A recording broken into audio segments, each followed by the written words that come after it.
Kasikiro kenyu kemakungwa Denga nyika zvinetyisa Noringa kwa zvakare wachinonzi munhu Aiwa mambo ndazoshama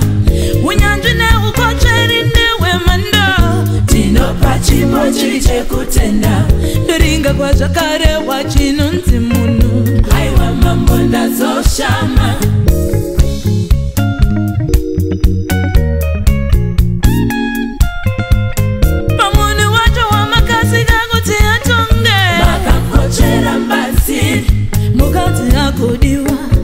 Chengetwa zvinofadza munhu wacho wamakasika kuti atonge makamkochera mbatsi mukadzi agodiwa agochengetwa zvinofadza imi taurai ndiri pano taurai shendakateerera murandakadzi wenyu ari pano taurai shendakateerera murandakadzi wenyu ndiri pano taurai shendakateerera murandakadzi wenyu ndiri pano ini taurai shendakateerera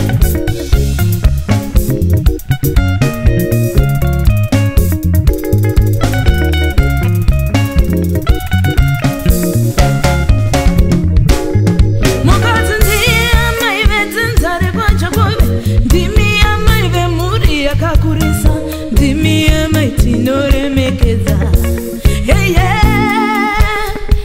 Eva ndiwe amai vedzinzara Israeli ndimi amai makazvara pasi rese ndimi amai tinoremekedza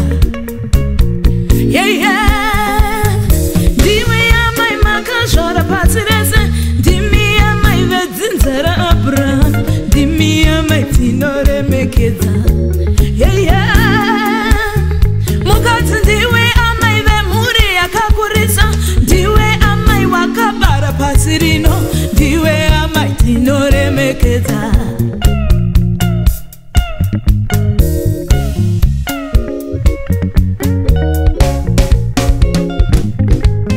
murandakadzi wenyu akateerera taurai shendakateerera taurai zvenyu pangai ndiri pano taurai shendakateerera murandakadzi wenyu ari pano taurai shendakateerera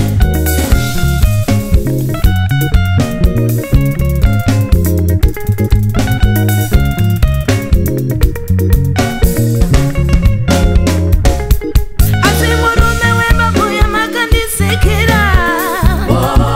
ndityisa unzi uye wembabvu yekusikwa ndisema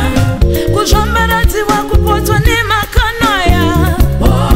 ndipota kuzvuzvurudzirwa rufu muri woko ndakaringa